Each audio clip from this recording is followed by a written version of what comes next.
Hello, good morning. Welcome back to my YouTube channel. എല്ലാവരും സുഖമായിരിക്കുമെന്ന് വിശ്വസിക്കുന്നു. അപ്പോൾ ലാസ്റ്റിലത്തെ വീഡിയോയിൽ ഞാൻ പറഞ്ഞിട്ടുണ്ടായിരുന്നു, നെക്സ്റ്റ് ഞാനൊരു Q&A സെഷൻ ചെയ്യുന്നുണ്ടാവും. അതിന് വേണ്ട ക്വസ്റ്റ്യൻസ് നിങ്ങൾ ഒന്നെങ്കിൽ ആ വീഡിയോൻ്റെ കമൻറ്റ് ബോക്സിൽ കമൻറ്റ് ചെയ്യുക, അല്ലെങ്കിൽ ഞാൻ കമ്മ്യൂണിറ്റി ടാബിലിട്ട പോസ്റ്റിൻ്റെ താഴെ കമൻറ്റ് ചെയ്താലും മതിയെന്ന് ഞാൻ പറഞ്ഞിട്ടുണ്ടായിരുന്നു. അപ്പം ഒത്തിരി പേര് കമൻറ്റ് ചെയ്തിട്ടുണ്ട്. ഓൾമോസ്റ്റ് കുറേ ക്വസ്റ്റ്യൻസ് സെയിം തന്നെയാണ്. അതുകൊണ്ട് എനിക്ക് പറയാൻ സുഖമാണ്. ഏകദേശം എല്ലാ ക്വസ്റ്റ്യൻസും സിമിലറാണ്. ഒരു ആൻസർ മതി എല്ലാ ക്വസ്റ്റ്യനും വേണ്ടിയിട്ട്.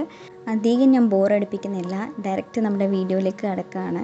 അപ്പോൾ ഈ Q&Aയിൽ ഏറ്റവും കൂടുതൽ ആൾക്കാർ ചോദിച്ചേക്കുന്നത് നെക്സ്റ്റ് പ്ലാൻ എന്താണ്, നെക്സ്റ്റ് എന്താണ്, എവിടെ ജോയിൻ ചെയ്യാനാണ് ആഗ്രഹിക്കുന്നത്, നീറ്റ് സ്കോർ എത്രയാണ് എന്നൊക്കെയാണ് കുറേ ക്വസ്റ്റ്യൻസ് സിമിലറായിട്ട് വന്നിരിക്കുന്നത്. പിന്നെ മെയിനായിട്ട് സൈലം ബ്രില്യൻറ്റ്, ഈ രണ്ട് തമ്മിലുള്ള കമ്പാരിസൺ, സൈലത്തിൽ ജോയിൻ ചെയ്യുന്ന പോലത്തിട്ടാണ്, അങ്ങനെ കുറേ പേര് ചോദിച്ചിട്ടുണ്ടായിരുന്നു. അപ്പോൾ എല്ലാവർക്കും ആകാംക്ഷയുള്ള ക്വസ്റ്റ്യനാണ് നീറ്റ് സ്കോർ എത്രയാണെന്നുള്ളതും നെക്സ്റ്റ് പ്ലാൻ എന്താണെന്നുള്ളതും. അതുകൊണ്ട് അത് ഞാൻ ലാസ്റ്റിലേക്ക് വെച്ചേക്കാണ്, അത് ലാസ്റ്റ് പറയാം. അതിന് മുന്നേ ആയിട്ടുള്ള ക്വസ്റ്റ്യൻസ് ഒന്ന് നോക്കാം. അപ്പോൾ ഫസ്റ്റ് ക്വസ്റ്റ്യനായിട്ട് ഞാൻ എടുത്തേക്കുന്നത് യൂട്യൂബ് ചാനൽ സ്റ്റാർട്ട് ചെയ്യാനുള്ള ഇൻസ്പിറേഷനാണ്. അതെന്താണെന്ന് ചോദിച്ചു കഴിഞ്ഞാൽ, എനിക്ക് ഈ പരിപാടി ഭയങ്കര ഇഷ്ടമാണ്. അതായത് ഈ യൂട്യൂബ് ചാനൽ ക്രിയേറ്റ് ചെയ്യുക, വീഡിയോസ് ഇടുക എന്നൊക്കെ ഉള്ളത് പണ്ട് മുതലേ ഇഷ്ടമാണ്. പക്ഷേ ഈ നീറ്റ് എക്സാം പ്രിപ്പറേഷൻ ഇതിൻ്റെയൊക്കെ ഇടയിലായിട്ട് ഭയങ്കര തിരക്കായതുകൊണ്ട് അന്ന് അതത്ര വലിയ കാര്യമാക്കിയില്ല. പക്ഷേ ലാസ്റ്റ് ഇയർ ഞാനിങ്ങനെ ഓൺലൈൻ ചൂസ് ചെയ്ത് പിന്നെ വീട്ടിൽ തന്നെ ആയപ്പോൾ ഞാൻ ചോദിച്ചു, എന്തുകൊണ്ട് ഞാൻ ഈ ചെയ്യുന്നത് അങ്ങനെ റെക്കോർഡ് ചെയ്തിട്ട് ഇട്ടുകൂടാ എന്നുള്ളൊരു തോട്ട് എൻ്റെ മനസ്സിലേക്ക് വന്നു. പിന്നെ ഇതിൻ്റെ കോണ്ടൻറ്റ് എന്തായിരിക്കണം എന്നുള്ളത് I Vasan sure about all of those മുന്നേ. അപ്പോൾ ഞാൻ ചോദിച്ചു, ഓക്കെ ഇത് തന്നെയാണ് എൻ്റെ കോണ്ടൻറ്റ്. ഞാൻ എന്തായാലും ഈ NEET preparation tips and tricks, പിന്നെ സ്റ്റഡി വ്ളോഗ്സ്, ഇതൊക്കെ ചെയ്യാമെന്നുള്ളത് എൻ്റെ മനസ്സിലേക്ക് വന്നു. പിന്നെ നോർത്ത് ഇന്ത്യൻസിൻ്റെ ഇടയിൽ കുറേ പേര് ചെയ്യുന്നുണ്ട് ഇത്. അപ്പോൾ ഞാൻ ചോദിച്ചു, എന്തുകൊണ്ട് നമ്മുടെ നാട്ടിലും ഇങ്ങനെ ചെയ്തുകൂടാ എന്നൊരു തോട്ട് മനസ്സിലേക്ക് വന്നു. കുറേ പേര് നിങ്ങൾക്ക് അറിയാം, ഇപ്പോൾ അവരൊക്കെ മെഡിക്കൽ സ്റ്റുഡൻസ് ആണ്. മിതാലി ശർമ്മ, അദ്വിക സിംഗ്, ഇങ്ങനെ കുറച്ച് പേരൊക്കെ ഉണ്ട്. അപ്പോൾ ഇവരൊക്കെ എനിക്ക് ഭയങ്കര ഇഷ്ടമാണ്. ഞാൻ 12th പഠിക്കുന്ന സമയത്ത് ഇവർ സ്റ്റാർട്ട് ചെയ്തത്. അപ്പോൾ ഞാൻ ഇവരുടെ ഡൈ ഹാർട്ട് ഫാനായിരുന്നു. അപ്പോൾ അങ്ങനെ ഇപ്പോഴും അവർ കണ്ടിന്യൂ ചെയ്യുന്നുണ്ട്. അവരെയൊക്കെ കണ്ടിട്ടാണ് എനിക്കും അതുപോലെയൊക്കെ ചെയ്യണം എന്ന് തോന്നി. അങ്ങനെ ഞാൻ സ്റ്റാർട്ട് ചെയ്തു. പിന്നെ നീറ്റ് എക്സാമിന് വേണ്ടി ഞാൻ യൂസ് ചെയ്ത മെറ്റീരിയൽസ് ഏതാണെന്ന് ചോദിച്ചിട്ടുണ്ടായിരുന്നു. അതെന്താണെന്ന് വെച്ചാൽ, ഞാൻ NCERT നമ്മുടെ ടെക്സ്റ്റ് ബുക്ക് തന്നെ വേണ്ടി യൂസ് ചെയ്തത്. പിന്നെ സൈലത്തിൻ്റെ എല്ലാ മെറ്റീരിയൽസും ഞാൻ നന്നായിട്ട് നോക്കിയിട്ടുണ്ടായിരുന്നു. അതുകൂടാതെ പുറത്തുനിന്ന് ഏതാണെന്ന് ചോദിച്ചാൽ NCERT എക്സ്ട്രാക്റ്റ്, എൻ്റെ സ്റ്റഡി വ്ളോഗ്സിൽ ഞാൻ പറഞ്ഞിട്ടുണ്ട്. ഞാൻ ആ ബുക്കാണ് ഫോളോ ചെയ്യുന്നത്. ഫിസിക്സ്, കെമിസ്ട്രി, ബയോ മൂന്നിനും ഞാൻ തന്നെയാണ്. എനിക്ക് ഭയങ്കര ഹെൽപ്ഫുള്ളായിട്ട് തോന്നിയിട്ടുള്ളത്. പിന്നെ ഒരാളുടെ ഇൻട്രസ്റ്റിംഗ് ക്വസ്റ്റ്യനായിട്ട് എനിക്ക് തോന്നിയത്, ഒന്നുകൂടെ റിപ്പീറ്റ് ചെയ്താൽ കിട്ടില്ലേ, പിന്നെ എന്തുകൊണ്ട് വേണ്ടാന്ന് വെച്ചു. ലാസ്റ്റ് വീഡിയോയിൽ ഞാൻ പറഞ്ഞിട്ടുണ്ടായിരുന്നു, ഞാൻ ഇനി റിപ്പീറ്റ് ചെയ്യില്ല, ഉറപ്പാണ്. ആ ഡിസിഷൻ ഞാൻ എടുത്തു എന്നുള്ളത്. അതെന്തുകൊണ്ടാണ് അങ്ങനെ എടുത്തത്, എങ്ങനെയാണ് അത് എടുക്കാൻ തോന്നിയത് എന്ന് ചോദിച്ചിട്ടുണ്ടായിരുന്നു. ഇതിപ്പോൾ എൻ്റെ റിപ്പീറ്റായിരുന്നു. ഇതിന് ഞാൻ എൻ്റെ 100% കൊടുത്തിട്ടുണ്ട്. എൻ്റെ ബെസ്റ്റ് വേർഷനാണ് ഞാൻ ഇതിന് കൊടുത്തിട്ടുള്ളത്. അപ്പം അത് കൊടുത്തിട്ടും എനിക്ക് ഈ ഒരു അവസ്ഥയാണ് ഞാൻ ഫേസ് ചെയ്യുന്നതെങ്കിൽ ഞാൻ ചോദിച്ചു, ഇനിയും ഇതിനൊരു വർഷം കൊടുക്കുക എന്നുള്ളത് എനിക്ക് തോന്നുന്നില്ല, അത് അത്രയും യൂസ്ഫുൾ ആയിരിക്കുമെന്ന് എനിക്ക് തോന്നുന്നില്ല. അതുകൊണ്ടാണ് ഈ വർഷത്തെ പോലെ അടുത്ത വർഷം ഒരു പ്രശ്നം ഉണ്ടാവില്ല എന്നെന്താ ഇത്ര ഉറപ്പ്. ഇപ്പം തന്നെ നമ്മുടെ ഈ സ്കോറും ഈ ഒരു എക്സാമും തന്നെ ഇതിനൊരു ഗ്യാരണ്ടി ഇല്ല, നടക്കുമോ ഇനി രണ്ടാമത് നടക്കുമോ ഇല്ലയോ എന്നൊന്നും അറിഞ്ഞൂടാ. അപ്പം ഈ ഒരു എക്സാമിനോടുള്ള ആ ഒരു താല്പര്യം കുറഞ്ഞുപോയി. മാത്രമല്ല, ഒരു എക്സാമിന് വേണ്ടി 2 പ്രാവശ്യം ട്രൈ ചെയ്തു, എന്നിട്ട് കിട്ടിയില്ലെങ്കിൽ നമ്മൾ വേറെ ഓപ്ഷൻ നോക്കണം. അല്ലാതെ അത് തന്നെ വേണമെന്ന് പറഞ്ഞിട്ട് സ്റ്റിക്ക് ഓൺ ചെയ്തിട്ട്, എൻ്റെ ഒരു രീതി അങ്ങനെയാണ്. അതിന് വേണ്ടി വർഷങ്ങൾ കുറേ ഇങ്ങനെ കൊടുക്കുക എന്നുള്ളത് I Vasan ready for that. അതുകൊണ്ടാണ് ഞാൻ ഈ ഒരു ഡിസിഷൻ എടുത്തത്, ഇനി റിപ്പീറ്റ് ചെയ്യില്ല എന്നുള്ളത്. പിന്നെ എന്താണെന്ന് വെച്ചാൽ, ഈ MBBS അല്ലാതെ വേറെ എന്തെങ്കിലും മെഡിക്കൽ ഫീൽഡിൽ നമുക്ക് നല്ല സ്കോപ്പുള്ള കോഴ്സസ് ഏതെങ്കിലും ഉണ്ടോ എന്നുള്ളത്. MBBS അല്ലെങ്കിൽ വേറെ ഇഷ്ടംപോലെ BDS ഉണ്ട്, BHMS ഉണ്ട്, നഴ്സിംഗ് ഉണ്ട്, BAMS ഉണ്ട്, ഫിസിയോതെറാപ്പി ഉണ്ട്. ഇങ്ങനെ ഒത്തിരി നല്ല കോഴ്സസ് ഉണ്ട്. അപ്പം അതിലേക്കൊക്കെ ഇൻട്രസ്റ്റഡ് ആയിട്ടുള്ളവരുണ്ടെങ്കിൽ ഗോ ഫോർ ഇറ്റ്. നല്ല കോഴ്സസ് തന്നെയാണ്. മനസ്സിൽ ഇത് തന്നെ ഉറപ്പിച്ചിട്ടില്ലെങ്കിൽ വേറെ മെഡിക്കൽ ഫീൽഡിൽ കയറിയാൽ മതി എന്നുള്ളവരാണെങ്കിൽ ഈ കാണുന്ന ഓപ്ഷൻസൊക്കെ ഒന്ന് ട്രൈ ചെയ്ത് നോക്കുക, നല്ലതാണ്. പിന്നെ ഫാർമസി റിലേറ്റഡ്, PharmD, B.Pharm അതുപോലത്തെ സാധനങ്ങൾ, അതും വേണമെങ്കിൽ ട്രൈ ചെയ്യാം. പിന്നെ ഒരാൾ ചോദിച്ചിട്ടുണ്ടായിരുന്നു, ആൻ ആസ്പിറൻറ്റ് YT എന്ന് പറയുന്ന ഒരു യൂസർ ID എന്ന് വന്നതാണ് കുറേ questions. Name, place, family, face reveal, overcoming depression, NEET 2025 tips, എൻ്റെ സ്ട്രാറ്റജീസ്, ഇനി എന്താ പ്ലാൻ, നീറ്റ് ക്രാക്കിംഗ് ടിപ്സ്, ഇങ്ങനെ കുറേ ക്വസ്റ്റ്യൻസ് പുള്ളിക്കാരത്തി തന്നെ ചോദിച്ചിട്ടുണ്ട്. സോറി, അത് ആരാധന എനിക്കറിയില്ല, ആ വ്യക്തി ചോദിച്ചിട്ടുണ്ട്. അപ്പോൾ ഇപ്പം നെയിം, പ്ലേസ്, ഫാമിലി അതൊക്കെ കുറച്ചുകൂടി സസ്പെൻസ് ഇരിക്കട്ടെ, കുറച്ചുകൂടി കഴിഞ്ഞിട്ട് റിവീൽ ചെയ്യുന്നതായിരിക്കും നല്ലത് എന്നെനിക്ക് തോന്നുന്നു. കാരണം ഞാനിതിപ്പോൾ നിർത്തി പോകാൻ പോകുന്നില്ലല്ലോ. എന്തായാലും ഇത് തുടക്കമാണ്. ഇനി അങ്ങോട്ടേക്ക് കംപ്ലീറ്റ് എൻ്റെ ജേണി ഇതിനകത്ത് ഞാൻ കാണിക്കാൻ ഉദ്ദേശിക്കുന്നുണ്ട്. അപ്പം എന്തായാലും ഈ നെയിം, പ്ലേസ്, ഫാമിലി ഒക്കെ നിങ്ങളെല്ലാവരും അറിയും. സോ അതൊരു സസ്പെൻസ് ആയിട്ട് ഇരിക്കട്ടെ. പിന്നെ 25ലേക്ക് എഴുതാൻ പോകുന്ന കുട്ടികളോട് പറയാനുള്ളത് എന്താ പറയാനുള്ളത്, പ്രത്യേകിച്ചൊന്നുമില്ല. നന്നായിട്ടിരുന്ന് പഠിക്കുക, കൺസിസ്റ്റൻ്റ് ആയിരിക്കുക, അതാണ് ഏറ്റവും മെയിൻ തിങ്. നിങ്ങൾ എത്ര പഠിക്കുന്നു എന്നുള്ളതല്ല, നിങ്ങൾ എല്ലാ ദിവസവും പഠിക്കുന്നുണ്ടോ എന്നുള്ളതിലാണ് കാര്യം.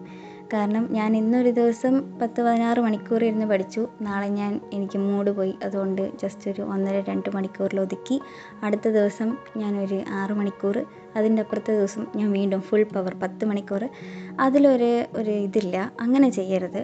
നിങ്ങൾക്കിപ്പം എല്ലാ ദിവസവും 10-15 hours ഇരിക്കാനൊന്നും പറ്റുന്നില്ലെങ്കിൽ എല്ലാവർക്കും അത് പെട്ടെന്ന് സ്റ്റാർട്ടിങ്ങിൽ തന്നെ പറ്റണമെന്ന് ഒരു നിർബന്ധവുമില്ല. അപ്പോൾ ഒരിക്കലും അങ്ങനെ ചെയ്യരുത്. നിങ്ങൾ സ്റ്റാർട്ടിങ് ഒരു 6-7 hours ഇരിക്കാൻ പറ്റുന്നുണ്ടോ നോക്കൂ. എല്ലാ ദിവസവും every day same routine follow ചെയ്യാൻ നോക്കൂ. ഡിഫറെൻറ്റ് സബ്ജക്ട്സ് വെച്ചിട്ട് പഠിക്കാൻ പറ്റുന്നുണ്ടോ നോക്കൂ. എന്നിട്ട് പയ്യെ ആ ഒരു ടൈം ഇൻക്രീസ് ചെയ്ത് കൊണ്ടുവന്നാൽ മതി. 6-7 മാറ്റി പതുക്കെ അതൊരു 9-10 എത്തിക്കുക. എന്നിട്ട് പിന്നെ എക്സാം ടൈം അടുക്കുമ്പോഴേക്കും ഇപ്പോഴേ അത് പ്രാക്ടീസ് ചെയ്യേണ്ട. ഒരു ജാനുവരി മുതലുള്ള ടൈമൊക്കെ ആകുമ്പോഴത്തേലും മെല്ലെ ഒരു 11-12, 12-13 ഒക്കെ എത്തിക്കാൻ പറ്റുകയാണെങ്കിൽ അടിപൊളി സെറ്റാവും കാര്യങ്ങൾ. ആദ്യമേ നമ്മൾ എക്സ്ട്രാ എഫേർട്ട് ഇട്ടിട്ട് നമ്മുടെ ഹെൽത്ത് കളയരുത്. ഇനിയാണ് മെയിൻ സാധനം, xylem or brilliant. Xylem worth it ആയിരുന്നോ, സൈലം നന്നായിട്ട് പഠിപ്പിച്ചോ, സൈലത്തിൽ ചേരുന്നതിൽ കൊണ്ട് കാര്യമുണ്ടോ എന്നൊക്കെ ചോദിച്ചിട്ടുണ്ടായിരുന്നു കുറേ പേര്. ആദ്യം ഞാൻ പറയാം സൈലത്തിലെ കോസ്റ്റ്. ഞാൻ ഒരു ഓൺലൈൻ സ്റ്റുഡൻ്റ് ആയിരുന്നു. ഞാൻ ഓൺലൈൻ ധീര ബാച്ചിൻ്റെ ഒരു സ്റ്റുഡൻ്റ് ആയിരുന്നു. എനിക്ക് 23,000 ആണ് സ്റ്റഡി മെറ്റീരിയൽസ് ഇൻക്ലൂഡ് ആയിട്ടുള്ള എമൗണ്ട് വന്നേക്കുന്നത്.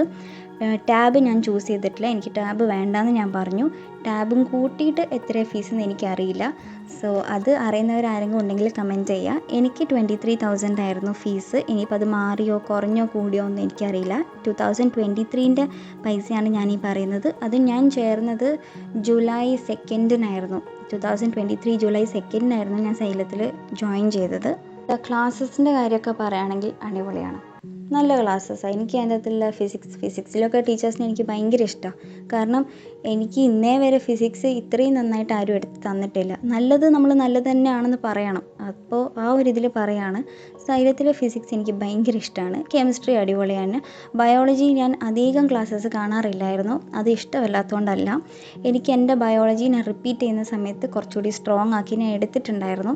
അപ്പം എക്സ്ട്രാ ബയോളജിക്ക് വീണ്ടും ഞാൻ ടൈം സ്പെൻഡ് ചെയ്ത് എൻ്റെ ഫിസിക്സിനും കെമിസ്ട്രിക്കുള്ള ടൈം കുറയ്ക്കണ്ട എന്ന് വിചാരിച്ചിട്ടാണ് ഞാൻ ബയോളജിയുടെ കുറേ ക്ലാസ്സസ് സ്കിപ്പ് ചെയ്തത്.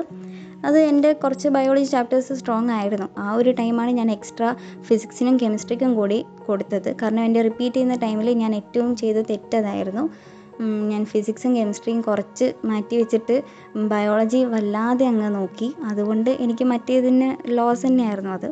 അത് ഞാൻ ബാലൻസ് ചെയ്യായിരുന്നു ഈ കഴിഞ്ഞ റിപ്പീറ്റിന് ഞാൻ ചെയ്തത്. ഞാൻ ആക്ച്വലി ബ്രില്യൻറ്റിലും പഠിച്ചിട്ടുണ്ട്, സൈലത്തിലും പഠിച്ചിട്ടുണ്ട്. അതുകൊണ്ട് എനിക്ക് 2 സ്ഥലത്തെയും ഒരു കമ്പാരിസൺ പറയാൻ പറ്റും. സൈലത്തിലെ ആയിക്കോട്ടെ ബ്രില്യൻറ്റിലെ ആയിക്കോട്ടെ ക്ലാസ്സസ് 2 സ്ഥലത്തും അടിപൊളിയാണ്. ഇപ്പോൾ സൈലത്തിലെ ടീച്ചേഴ്സ് ആയിക്കോട്ടെ ബ്രില്യൻറ്റിലെ ടീച്ചേഴ്സ് ആയിക്കോട്ടെ ഫാക്കൽറ്റീസൊക്കെ ഹൈലി ക്വാളിഫൈഡ് ആണ്. അവരുടെ ആ ഒരു ടീച്ചിങ് എന്ന് പറയുന്നത് അത്രയും പാഷനേറ്റ് ആയിട്ടാണ് അവർ ചെയ്യുന്നത്. അതുകൊണ്ട് ക്ലാസ്സസൊക്കെ നന്നായിട്ട് തന്നെ എടുക്കുന്നത് 2 ടീം ആയിക്കോട്ടെ. അതുകൊണ്ട് ഒരിക്കലും നമുക്ക് സൈലം ഓർ ബ്രില്യൻറ്റ് എന്ന് പറഞ്ഞിട്ട് ഈ പറയുന്ന ടീച്ചേഴ്സിൻ്റെയോ അല്ലെങ്കിൽ ക്ലാസ്സസിൻ്റെയോ കാര്യത്തിൽ ഒരിക്കലും നമുക്ക് കമ്പയർ ചെയ്യാൻ പറ്റില്ല. പിന്നെ എക്സാംസിൻ്റെ കാര്യമാണ്, അത് കുറച്ചുകൂടി സൈലം കോർഡിനേറ്റഡ് ആവാം എന്ന് എനിക്ക് തോന്നാറുണ്ട്. കാരണം കുറച്ചുകൂടി എക്സാംസൊക്കെ നടത്തി കുറച്ചുകൂടി ഒരു കോർഡിനേറ്റഡ് രീതിയിലേക്ക് അതിനെ കൊണ്ടുവന്ന് റെഡിയാക്കാം എന്ന് എനിക്ക് തോന്നിയിട്ടുണ്ടായിരുന്നു. ബ്രില്യൻറ്റ് കുറേ വർഷമായിട്ട് ഈ ഫീൽഡിലുള്ളൊരു ടീം ആയതുകൊണ്ട് തന്നെ അവർക്ക് ആ രീതികൾ അവരുടെ ആ ഒരു പ്ലാനിങ്സൊക്കെ കറക്റ്റാണ്. അതുകൊണ്ട് അവർക്ക് അറിയാം എന്ന് എപ്പോൾ എക്സാം നടത്തണം, എത്ര എക്സാംസ് നടത്തണം എന്നൊക്കെയുള്ളത് അവർക്ക് ഓൾറെഡി പെർഫെക്റ്റായിട്ട് അറിയാം. പിന്നെ ഞാൻ റിപ്പീറ്റും ചെയ്ത ഒരു സ്റ്റുഡൻറ്റിൻ്റെ ഒരു അനുഭവം വെച്ച് പറയുകയാണ്. നമ്മൾ ഏത് ഇൻസ്റ്റിറ്റ്യൂഷനിൽ പഠിക്കുന്നു എന്നതിലല്ല കാര്യം, നമ്മളെങ്ങനെ പഠിക്കുന്നു എന്നതിലെ കാര്യം. അവരെ രണ്ട് സൈഡിൽ നിന്നായിക്കോട്ടെ നന്നായിട്ട് പഠിപ്പിക്കും. അത് നമ്മൾ പഠിച്ച് നമ്മൾ പ്രാക്ടീസ് ചെയ്ത് നമ്മൾ ക്വസ്റ്റ്യൻസ് ചെയ്ത് നമ്മളെ തന്നെ ശരിയാക്കണം എന്നതിലേ കാര്യമുള്ളൂ. ബ്രില്യൻറ്റിൽ പോയാൽ മാത്രമേ അല്ലെങ്കിൽ സൈലത്തിൽ പോയാൽ മാത്രമേ എനിക്ക് നീറ്റിന് നല്ലൊരു റാങ്ക് കിട്ടൂ, അല്ലെങ്കിൽ എനിക്ക് നല്ലൊരു ഗവൺമെൻറ് കോളേജിലൊരു സീറ്റ് കിട്ടൂ എന്ന് ഒരു ഉറപ്പും ഒരു ഗ്യാരണ്ടിയും ഇല്ല. അങ്ങനെ ആരും മനസ്സിൽ തെറ്റിദ്ധരിക്കരുത്. It doesn't mean that you have to go to Xylem or Brilliant to achieve what you want. അങ്ങനെ ഒന്നുമില്ല ഇന്നടത്ത് പോയാൽ മാത്രമേ കിട്ടൂ എന്നുള്ളത്. നമ്മുടെ വർക്ക് കൺസിസ്റ്റൻ്റ് ആണോ, വർക്ക് ചെയ്യുന്നുണ്ടോ, പഠിക്കുന്നുണ്ടോ എന്നതിലാണ് കാര്യം. പിന്നെ hostel and all of those അതെനിക്കറിയില്ല. ബിക്കോസ് ഞാൻ ഓൺലൈൻ സ്റ്റുഡൻ്റ് ആയിരുന്നു. എനിക്ക് എൻ്റെ വീട്ടിലിരുന്ന് പഠിക്കാനായിരുന്നു കുറച്ചുകൂടി കംഫർട്ടബിൾ. അതുകൊണ്ട് ഞാൻ ചൂസ് ചെയ്തത് ഇവിടെ ഓൺലൈനാണ്. എനിക്ക് hostel facilities I don't know about that thing. അത് ബുദ്ധിമുട്ടുണ്ടെങ്കിൽ മേ ബി അത് ചിലപ്പം നിങ്ങൾക്ക് നിങ്ങളുടെ പഠിത്തത്തിന് എഫക്റ്റ് ചെയ്തേക്കാം. അവർ ആ കാര്യത്തിൽ ഒട്ടും റെസ്പോൺസിബിൾ അല്ലെങ്കിൽ അത് നിങ്ങൾക്ക് അറിയുന്നവരാരാണെന്ന് വെച്ചാൽ കമൻറ്റ് ബോക്സിൽ മെസ്സേജ് അയച്ചോളൂ, എങ്ങനെയാണ് ഹോസ്റ്റലിൽ ഉണ്ടായിരുന്നത് എന്നുള്ളതൊക്കെ. സോ ഒരു കൺക്ലൂഷൻ പോലെ ഞാൻ പറയാം, നമ്മൾ കമ്പയർ ചെയ്ത് ഒരു ഇൻസ്റ്റിറ്റ്യൂഷനിൽ അതിൻ്റെ പേര് നോക്കിയിട്ട് അവിടെ പോയാൽ എനിക്ക് എന്തായാലും കിട്ടും എന്ന് വിചാരിച്ച് പോകരുത്. നമുക്ക് എത്ര കഴിവുണ്ട്, നമ്മളെക്കൊണ്ട് പറ്റുമോ ഇല്ലയോ എന്ന് നോക്കുക. എന്നിട്ട് അവർ തരുന്ന കോഴ്സസും മെറ്റീരിയൽസും യൂസ് ചെയ്ത് നമുക്കത് യൂസ്ഫുള്ളായി നമ്മൾ നല്ല രീതിക്ക് പഠിക്കാൻ പറ്റുന്നുണ്ടോ എന്ന് നോക്കുക. അങ്ങനെയാണെങ്കിൽ ഓക്കെ, നിങ്ങൾക്ക് എന്തായാലും റിസൾട്ട് കിട്ടും. അതിപ്പോൾ സൈലം ആയിക്കോട്ടെ ബ്രില്യൻ്റ് ആയിക്കോട്ടെ എന്തായാലും കിട്ടും. എനിവേസ് സൈലത്തിൻ്റെയും ബ്രില്യൻറ്റിൻ്റെയും ഒരു സ്റ്റുഡൻറ്റ് എന്ന രീതിക്ക് ഞാൻ പറയാം, കമ്പയർ ചെയ്യേണ്ട, രണ്ടും അടിപൊളിയാണ്. അടുത്തതാണ് ഒത്തിരി പേര് ചോദിച്ചിട്ടുള്ള നെക്സ്റ്റ് ക്വസ്റ്റ്യൻ. നെക്സ്റ്റ് പ്ലാൻ എന്താ, ഇനി എന്താ എൻ്റെ ഉദ്ദേശം? അതെനിക്കിഷ്ടപ്പെട്ടു. എൻ്റെ ഉദ്ദേശം എന്താണെന്ന് ചോദിച്ചു കഴിഞ്ഞാൽ, ഞാൻ പറഞ്ഞല്ലോ ഞാൻ ഒരിക്കലും മെഡിക്കൽ ഫീൽഡ് വിടില്ല. ഞാൻ മെഡിക്കൽ ഫീൽഡ് വിടില്ല എന്നതുകൊണ്ട് ഉദ്ദേശിച്ചത് ഞാൻ വേറെ കോഴ്സിന് പോവും എന്നല്ല കേട്ടോ. ഞാൻ MBBS പഠിക്കാൻ തന്നെയാണ് ഉദ്ദേശിക്കുന്നത്. അത് ഞാൻ പറഞ്ഞല്ലോ, ഞാൻ അത്രയും ആഗ്രഹിച്ച ഒരു സാധനമാണ്. അതിനുവേണ്ടി അത്രയും ഞാൻ വർക്ക് ചെയ്തിട്ടുണ്ട്. സോ അതിന് മാത്രമേ ഞാൻ പോകുന്നുള്ളൂ. അത് ഏത് വഴി, എവിടെ, എങ്ങനെ എന്നതാണ് ഒരു കൺഫ്യൂഷൻ. അതിൽ ഞാൻ ഇപ്പോഴും അത് സോൾവ് ചെയ്തിട്ടില്ല. നീറ്റ് എക്സാമിന് ശേഷം സ്കോറൊക്കെ കാൽക്കുലേറ്റ് ചെയ്ത് റിസൾട്ടൊക്കെ വന്ന് ആ സമയത്ത് ഞാനിങ്ങനെ അന്വേഷിക്കുന്നുണ്ടായിരുന്നു, ഇനി എന്ത് വഴി, ഏതിലൂടെ അതിലേക്ക് എത്താം, പ്രൈവറ്റ് കോളേജ് വേണോ, നാട്ടിലെത്ര പ്രൈവറ്റ് കോളേജ് ഉണ്ടെന്ന് തന്നെ എനിക്ക് മര്യാദയ്ക്ക് അറിയില്ലായിരുന്നു ടു ബി ഓണസ്റ്റ്. കാരണം കേരളത്തിൽ എത്രയുണ്ട്, ഇന്ത്യയിൽ മൊത്തം എത്രയുണ്ട്, അതിൽ ഏതൊക്കെ സ്റ്റേറ്റിലാണ് എന്ന് പോലും എനിക്കറിയില്ല. അപ്പോൾ അതിൻ്റെയൊക്കെ ഒരു ലിസ്റ്റ് ആക്കിയിട്ടുണ്ട്.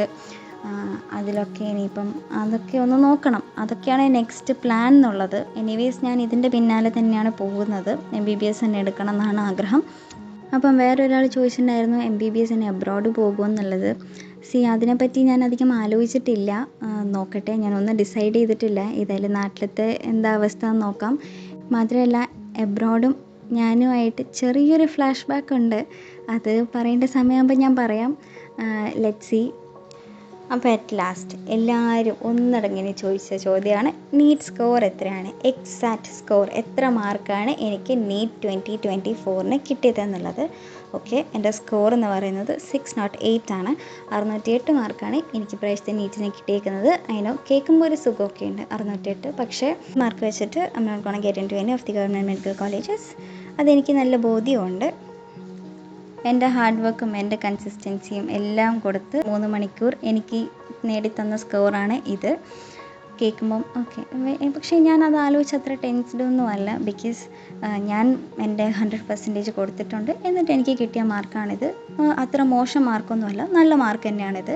അപ്പം ഇതൊക്കെയാണ് എൻ്റെ സ്കോറ്, എൻ്റെ പ്ലാന്, എല്ലാ കാര്യങ്ങളും ഞാൻ പറഞ്ഞിട്ടുണ്ട്. ഇനി അങ്ങോട്ടേക്ക് എൻ്റെ പ്ലാനിലേക്കുള്ള ഫർദർ മൂവ്സ് ഒക്കെ ഞാൻ ഈ യൂട്യൂബ് ചാനൽ വഴി എല്ലാവരും അറിയിക്കുന്നതായിരിക്കും. Don't worry.